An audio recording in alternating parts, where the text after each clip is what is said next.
What up? It is Brett Andrews, Z100, live backstage, LMFAO, Kesha concert. Sitting with my boys from LMFAO. How you doing? Doing good. What's cracking? Yeah, man. All right, now, I walked into the dressing room here, and it's really quiet in here. I didn't expect this. I was expecting people to be, you know, hanging from the ceiling. I was expecting some shuffling to be going on. Yeah, no, we like to meditate. Okay, hold on. Let's bring it in. Let's bring it in. Let's meditate. Let's bring it in. This is all part of the LMFAO pre-show. Okay, hold on. Now, give me some meditation words here. Let's go. LMFAO, rock the beat and rock the show. Feed onto the flow, start to freak and drink some more. I don't know. I'm ready. I'm ready. I'm ready to do this thing. Wait. All right, now we're ready. So, fellas, tell me about this tour. I mean, this is crazy being out with Kesha. You know, playing these huge arenas. What's it been like so far? It's been like amazing. Fun-mazing? That's my phone. Sorry. I don't know what to do with it. Sorry. Whatever that ring is, it's like Just lay today. Charlie Brown or something. Thanks. So it's been amazing. It's been incredible. Incredible. Tell me, you guys probably wherever you go see a lot of people shuffling. What is the oldest person you've seen shuffle? I mean, I gotta imagine you got some grannies at these shows getting their shuffle on. Probably Grandma Goodfoot. Grandma Goodfoot, she's actually here. She's from Oregon. Grandma Goodfoot from Oregon, and she shuffles. And who is it? You guys see like 3-year-olds shuffling at your shows too? I mean, it's crazy. You guys have essentially reinvented the kind of the Running Man a little bit. I mean, people kind of compare it to the Running Man. Yeah. You know, what's the main difference between a shuffle and a Running Man? It's it's probably the middle step. There's a one extra thing in there, you know what I'm saying? It gives you a swag, it gives you a skip bounce that a Running Man can't provide, you know what I'm saying? So, you know, that's just the update, that's the evolution of what the Running Man was, you know. And you got the Charleston mixed in with it. So there's a lot more, you gotta be more agile to shuffle, you know what I'm saying?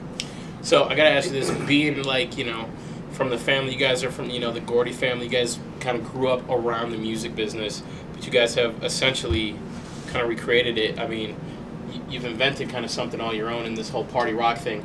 What was the evolution of, you know, I mean, because you guys grew up around Michael Jackson and some of these, you know, Motown guys, more of these traditional dudes. What was the evolution from, you know, that growing up into what you guys have created now? I bet you didn't think you were going to get that deep of a question in this, did you? Well, I thought a lot about that question. I hope it's a good answer. What was the question again?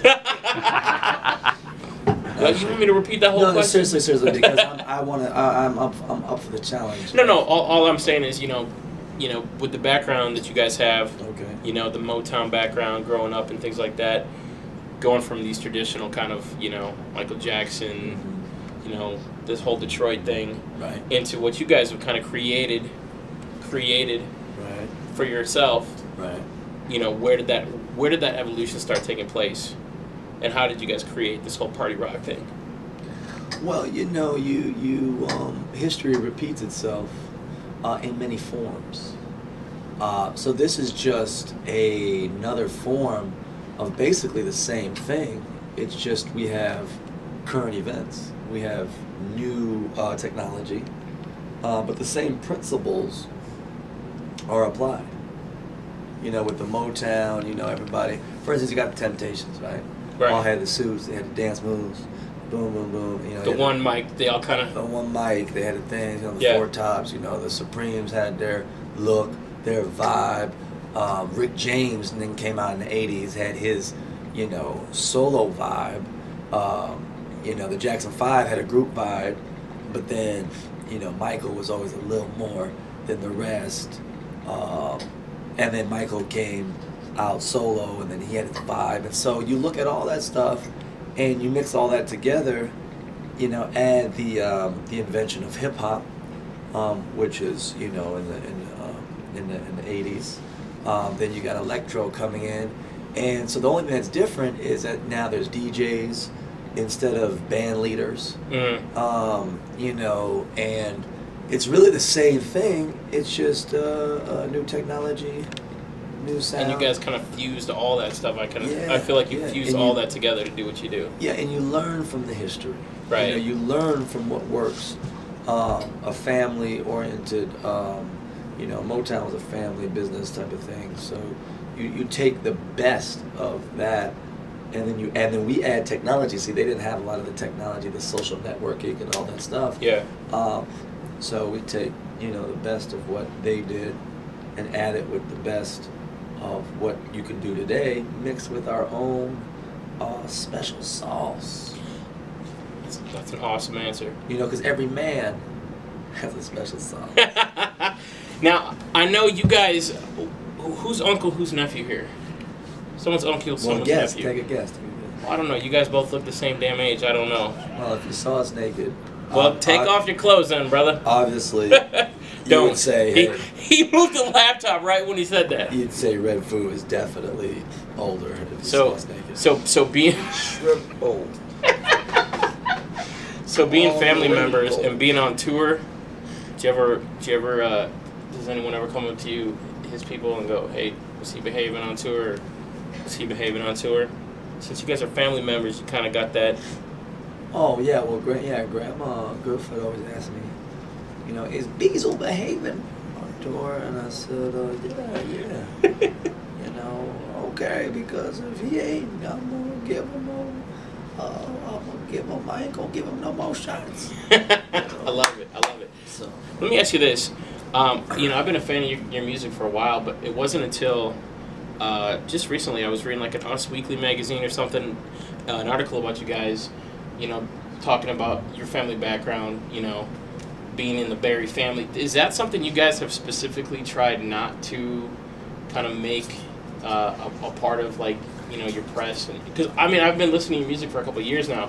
I just found out you guys were basically who you are a month ago. Is that something you've consciously tried to kind of do on your own, you know, try to make this thing on your own without, you know, Well, yeah, family influences? You know, I mean, the truth of the matter is we kind of followed our dream, followed our heart to, you know, for this career, for Yeah. music, you know. Our family didn't really want us to do it. They wanted us to go to college. They wanted to do all these different type of things, except what our passion was, you know. Right. So we were kind of, you know, discouraged to do what we're doing at first. So, you know, and also, you know, we wanted people to love us for who we are, Right. and where we come from. You know what I'm saying? That's a plus to the whole thing. But so, you know, we came out with our music, and for a long time people didn't know. I think the time that they started to know is when we got nominated for a Grammy, and they started to dig in the background and see what's going on, and then it all came up. All of a sudden, these are like, wow, these are Barry Gordy's kids, Yeah. and it makes sense now. But you guys did your thing on your own, which is, you know, something that a lot of people, especially from a musical family, won't necessarily do. No, we. Which is cool. I give you guys a lot of props for that. Thank you. So, That's pimps. We pimps. We just pimps. You know what I'm saying? LMFAO, right here, party rocking tonight at the Rose Garden. Yeah, you guys, baby. you guys come on and do anything with Kesha too? occasionally, if the vibe, you know, says, yo, man, jump on stage. You know what I'm saying? Shake your penis. I like it. I talked to Kesha on Thursday on the phone, and she said she's been kicked out or nearly kicked out of a bunch of hotels on this tour.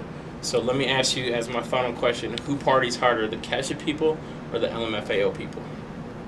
Well, I haven't seen Kesha at an after party, but that's not.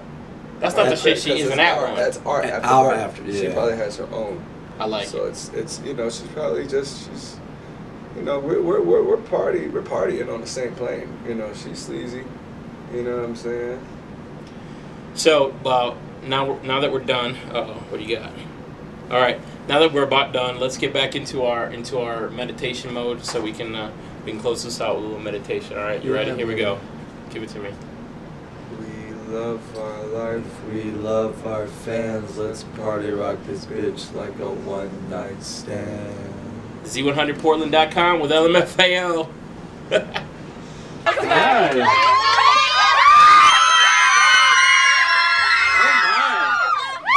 Wait a minute. So I just walked up here and y'all started cheering. Is that, hold on. Is that A, because I'm so freaking awesome, or B,